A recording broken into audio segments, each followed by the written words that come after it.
En el corazón de Mesoamérica, la vida y la muerte de civilizaciones enteras no dependían ni de ejércitos ni de reyes, sino del campo. Y el campo, a su vez, obedecía a una fuerza tan poderosa como impredecible. Para los pueblos de esta región, el maíz lo era todo. Así de simple. Una buena cosecha significaba vida, prosperidad. Una mala cosecha, la hambruna. Y claro, el destino de esa cosecha estaba en manos de quien controlaba el elemento más crucial de todos, el agua. Bien, vamos a meternos de lleno en esto. Al volverse sedentarios y depender de la tierra, los pueblos mesoamericanos desarrollaron una conexión increíblemente profunda con la naturaleza. Ojo, que predecir el clima o entender los ciclos del agua no era un pasatiempo, era literalmente una cuestión de supervivencia. Pensemos en cómo todo estaba perfectamente conectado. La agricultura los hizo asentarse en un lugar. El maíz se convirtió en el pilar de su alimentación. Y para asegurar ese maíz, era fundamental, vital, entender la naturaleza. Así que, lógicamente, la figura que controlaba la lluvia se volvió una de las deidades más importantes, veneradas y, por supuesto, temidas. Y esa deidad, para muchísimos pueblos, tenía un nombre que retumbaba con la misma fuerza en tiempos de abundancia que en épocas de terror: Tlaloc, el señor de la lluvia. Pero Tlaloc era mucho, mucho más que un simple dios del agua. Desde su hogar mítico, el Tlalocan, que se imaginaba en la cima de una montaña sagrada, su dominio era absoluto. No solo mandaba la lluvia que nutría los campos, sino también el rayo que partía el cielo, la niebla espesa que lo cubría todo y el granizo que podía aniquilarlo todo. Y aquí está la clave de todo, su increíble dualidad. Esto moldeaba por completo la vida de la gente. Por un lado, Tlaloc era el proveedor generoso. Sus lluvias suaves eran la promesa de alimento. Pero por otro, era un destructor implacable. Demasiada lluvia traía inundaciones, y sus tormentas de granizo podían borrar el esfuerzo de todo un año en cuestión de minutos. Vivir así era vivir en una constante y delicada incertidumbre. Entonces, la pregunta es obvia: ¿cómo se convivía con un Dios tan poderoso e impredecible? Bueno, la respuesta estaba en una compleja danza de rituales, de ofrendas y de súplicas constantes. Era básicamente una negociación para asegurar la propia existencia. Miren, hay una cita del Códice Florentino que lo resume a la perfección. Escuchen esta voz del pasado. Era el dios de las lluvias.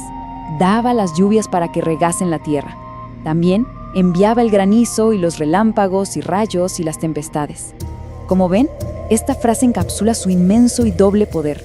Era creador y destructor a la vez. Para buscar su favor, se realizaban ceremonias muy elaboradas. Se le invocaba pidiendo su protección, y en el corazón del ritual siempre estaban las ofrendas. Podían ser alimentos, bebidas, cerámicas, piedras preciosas. Y sí, en los casos más extremos, hasta lo más preciado que se podía dar, la vida humana. Todo era parte de mantener ese delicado equilibrio cósmico. Pero aquí viene algo fascinante. El culto a Tlaloc no se limitaba a los templos. Su veneración estaba tejida en la geografía misma, creando lo que podemos llamar un paisaje sagrado, un lugar donde el mundo divino y el terrenal se tocaban. Los lugares para comunicarse con él no se construían, se encontraban en la naturaleza. Hablamos de cerros, de cuevas, de lagos y lagunas. Y no eran sitios al azar, para nada. Eran considerados portales sagrados, puntos de conexión directa con el Tlalocan, la morada del dios, y con la mismísima fuente de la vida. Las montañas, por ejemplo, eran sagradas por su altura. Se elevaban hacia los cielos, ¿no? Acercando literalmente a los mortales al lugar de donde venía toda la lluvia. Eran como escaleras al mundo de los dioses. Y luego, en la base de esas montañas, estaban las cuevas. Eran vistas como las entrañas de la tierra, como entradas al inframundo, ese mundo acuático y subterráneo.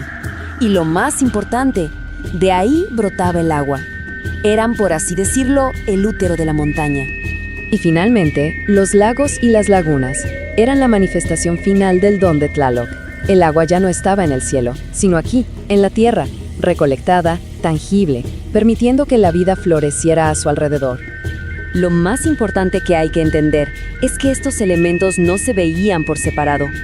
La montaña, la cueva y el lago eran partes de un todo, de un único espacio sagrado, de un sistema integrado, un verdadero paisaje ritual.